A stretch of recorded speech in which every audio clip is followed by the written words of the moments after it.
Hey YouTube, this is Thomas with Tomology. I'm going to go through here and show you what a budget build is in 2024. So I went through and found a lot of stuff in here. So pretty much budget build. You either for Intel. I'm not an AMD fanatic. Don't get me wrong, AMD's coming up. I'm hoping that they have some good stuff and can compete.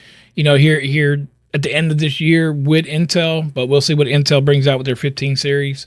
I believe that we're going to get a good 32 core for desktop. That's my hope. So, but anyways, budget ain't budget no more in 2024. I mean, even in 2023, budget's not budget. So, anyway, so I'm going to go through here and I'm going to do a budget build, a mid build, and a high end build. I might not do them all in the same video. I might do 3 separate videos, but here we go.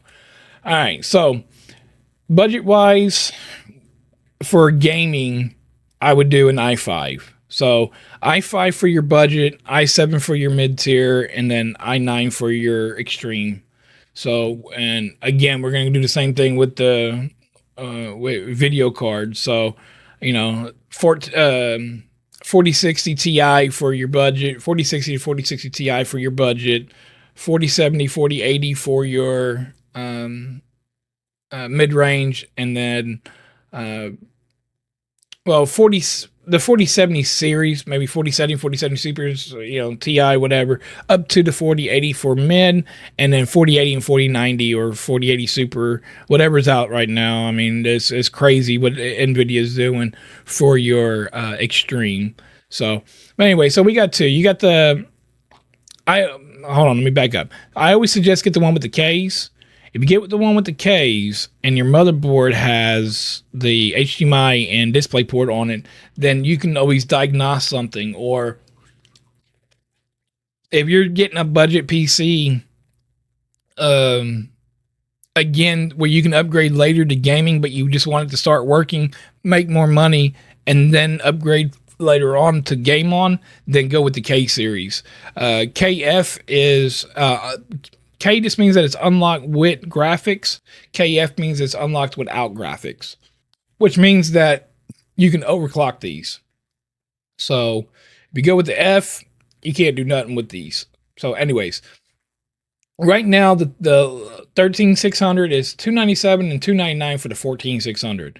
I mean, come on, no brainer here. The 14 series has a better ICM for your DDR5 and the implementation of how it utilizes. Anyway, so $2 difference plus you get a free game with this one. So I went and added that one to cart. So what I chose is I did choose the 14600 here, and then for the motherboard I went ahead and went with a gigabit. So this one here is DDR5 Wi-Fi 6. On budget computers, the big thing that you get kind of limited on is the IO shield. So most budgets only have like 2 or 3 USBs back here. So this one here, you get a 2.5 LAN, USB 3.2. Even the BIOS one is actually a USB, but for a budget board, you can actually upgrade the BIOS. Through USB stick. So, but you can also use these as USB. Another USB 3.2 right here. So you got 2 USB 3.2s, and then you got this be regular USB 2.1s. It might be 3s, and then you have a 5 gigabit USB-C plus DisplayPort and HDMI. So you have and Wi-Fi 6. Don't forget Wi-Fi 6. It's the newest, latest, fastest Wi-Fi. If your router can handle Wi-Fi 6, you get a stronger signal, better transfer rate. So the motherboard itself, it's not that high end of a board, so you don't need a lot of power delivery. So there's only one 8-pin up here, none here. You do get USB-C for the front of the case if your case supports it. USB 3.2 for the front of the case if it supports it. 4 regular SSD, 4 SATAs which I suggest nobody, unless you're using a actual solid state. Do not use regular hard drives unless you just have to. And then you have 3 M.2s. So you have a pretty good upgrade possibility here to add on to this. 4 DIMM slots. You don't use all 4. You only use 2. If you watched any videos out there, you know that 4 DIMM slots will actually bottleneck the system versus 2. But anyways, to the next. Then up next we got, come on, back up. I'll go ahead and close that one out. I said close. We went ahead and went with a 4060 Ti. You do not need brand motherboard, brand video card. You don't need all the brands. It ain't gonna help you none. The only bad thing with your own budget is the RAM for what you're getting. So 8 gigs of RAM right here. Today, I mean, it's controversy a little bit of how much RAM you actually really need. 8 gigs should be enough for the next at least 2 years. So just get you in, wait 2 years. Possibly even in 2 years from now, you can find you a 4080 or 4090 at this price point. That would be cheaper in a couple of years for you. So I chose this one right here because of the small form factor that it is. 2 fans, 2 slotted, so it's not over huge. It's small enough for majority of all cases out there. So then I went with a Thermaltake power supply. So I went with this one right here. Again, this is a smaller build. You can probably go with a 600 watt power supply, but I always suggest to go 150 watts more than what your system's going to be. That way it gives you that upgrade possibility, because if you upgrade one thing and your power supply isn't enough, then guess what? You got to upgrade more than one thing. So I went with this one right here because it actually has the Gen 5 plug, the newer plug right here. So the new 12 volt. So for the price point, price of performance, this right here is perfect. Has everything else that you need. It's this Thermaltake's been around for a while. Don't worry about the reviews. Reviews are just different everywhere.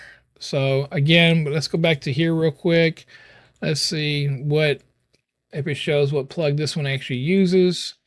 So this is actually just a regular 8-pin. So again, the power supply gives you that upgradability to like a 4070, 4080 or later on.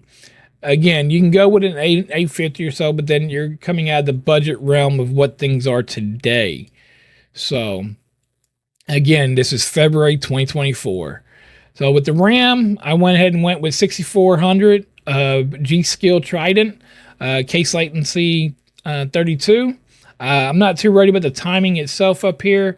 Once you enable XMP, I mean, you're going to be good. So with the DDR5, 6400 is the max I would go on most. Most of these, the CPUs can't handle a lot more than 64. So I think we're going to see more. If you got a higher than 6400, I think that's your future proofing yourself. You're going to have to down. So like me, I got 7800 in my system. I run at 6200. So 6200, I get the most stable, the fastest speeds, the lowest latency for me. Now when the next gen, the 15 gen comes out, hopefully the IPC inside the CPU will be a lot better, and then I can utilize the full speed. So I went with this one right here. Again, it does have some RGB. Imagine in the software, you can turn off the RGB, because this is pretty much the only RGB unless the AIO or something has it. So that's what I chose for the RAM. Hard drive, Gen 4. So this is a Kingston. So it is a Gen 4. And then again, you can get faster Gen 4s, but again, we are at budget. And this is actually a newer one, a newer budget one that Kingston came out with on the 4th of January of last month. So I went with this 1 terabyte. Again, even if you wanted to grab 2 of these, you can grab 2 of these. The motherboard I chose takes 3. So you can actually put 3 of these in there. So what's next? I'll get to the AIO in just a sec. Okay, so case is going to be yours. So before you don't go with your case first. Never, never, never choose a case first. You always want to choose your video card first because you want to come in here, whatever video card you get, and come to your specs. And you want to see if they show you, which they normally do. It might not because it's just a small one. You want to see how long how long the video card is.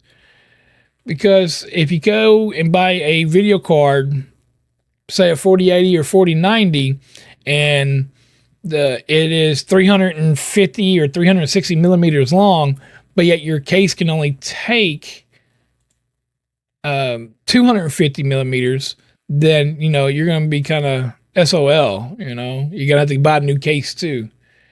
So dimension, so max GPU length is 360 right there. So and that's what I was just talking about. So if you have a video card that is longer than 360, it will not fit in here. And even at that 360, so that's what I don't like about some of these case manufacturers. So 360, it might be touching the case. Let me get to another one. If it's a case that you choose that takes 3 fans in the front, then your video card might be into the fan. So you have to watch everything. You have to look at every aspect of what you're doing. Do not pick your case first. Always pick your video card first. I always pick all my components, and then I get my case. So I just threw this case in here just to show you that you can find cheap cases. This here is like the Lian Li, the O11 Dynamic. It is nice. You can put 9 fans is what it's showing, but I believe you can put one more in the back. It has room up here for a 360 AIO. Not that I suggest it, but you can put the 360 AIO on the bottom if you want, but I suggest right here. Or you can put it on the back wall. But the thing is, with the back wall, you're going to want your tubes on the bottom. Never put your tubes on the top. So then you're going to, route it however, right here, how they have it is probably the best. Me, I would try, I would only put a 240 in here. This case is not, and you got to look at that too when you're looking at AIOs, if your case supports a 280 millimeter radiator. So if the radiator is 280 and your case don't fit it, then you'll be sending it back or SLL on that. So I would do a 240, put it, centered in the middle right here. Again, if you're symmetrical and you got to have all this in here, then you do you. But I would put a 240 and then put my third fan in the back. So I don't believe the fans are not included on here. Again, I'm going for a straight budget black build. So again, like I said, I have this on here. So the next up is an AIO. So actually the AIO on Amazon, you can actually get cheaper ones on Amazon for like $50. So I just threw this in here just to show you, just to have something in here. But you can actually get this actually better, or you can go with this one. That's fine too. But I would go with Cool Master. For budget, I would stay away from Corsair and Thermaltake, stuff like that. I wouldn't go with it. It's a budget build. That's why it's called a budget build. And then lastly, we're going to go over to Amazon. So I've already purchased these a couple times. But these right here, it's a 5-pack. So $34 for 5 of them. So you would need 2 packs for here. So 60, $70 is what you'd get in here. They are really, really good. They have really good airflow. I like them a lot. But you can go a little bit more budget friendly and get 3 of these and just be at $30. So again, they have good. The RPM is only 1200 instead of 1800. They're non-PDM, which is what I don't like. So if you look right here on the picture, PDM allows you to control everything with the motherboard. So, but yeah, no. Like I said, I find you a good PDM fan. You can get, see, this is 3-pin. You're wanting a 4-pin connector. So, I mean, you can do up in your search, PWM.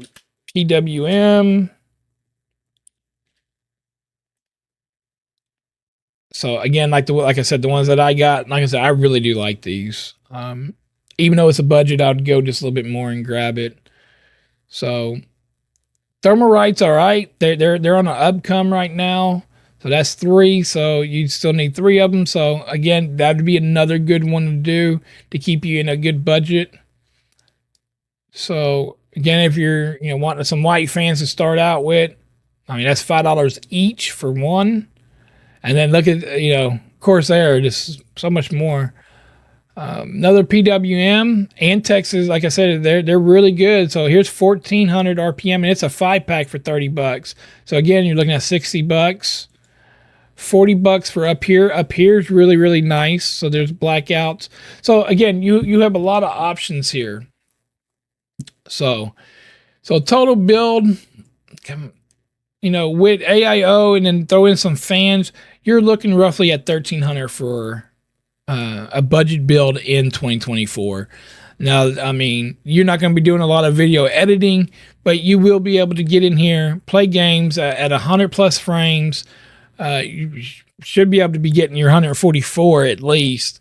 And 80% of the titles out there, besides like Cyberpunk, games like Cyberpunk, they're just more demanding. Even a 4090 has a hard time keeping up.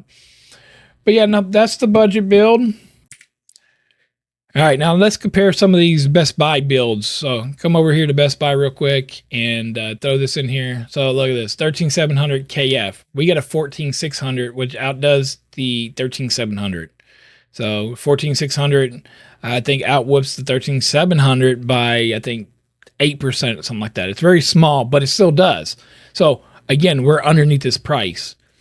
Again, to get something vertically mounted and in a nice case, the price you pay. But again, AMD, you're not going to get the frame rate. Not saying that this is bad. I mean, this is a decent build, especially for pre-built at Best Buy.